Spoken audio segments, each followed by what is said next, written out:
مرحبا الو چۆنی مرحبا سەرچاوە باشی تو بەرپرسی ئافرەتانی پارتی لە زاخۆوانە نەخێر ئەی بەرپرسی چی لە زاخۆ لە ئافرەتان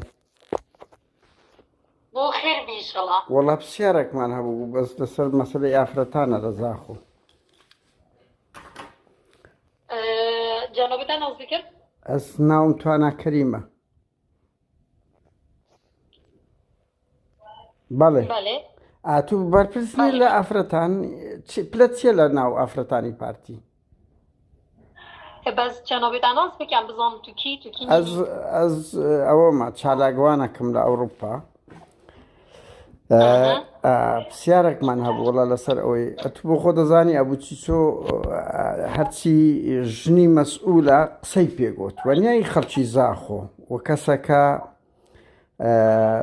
دنیایەک گوێن دەدا تەوهین بە ژنی خوشک و دایکی خەڵک دەکا و حکمی 18 ساڵی بەسەردا سپێنرایە چۆن حزبەکەی تو ڕێیدا بێتەوە ئەوە بەکەیف خۆی لە زاخۆ بسوڕێتەوە و خەڵکی لۆخر دەکەنەوە و لە مەتار پێشوازی لێ دەکەن ئەلۆ قەپات لە شەرما ناحەقی نییە وەڵا بەڕاستی جورئەتی دەوێ قسە لەسەر ئەبوو چۆی بکەی حزبەکەت ئەو هادا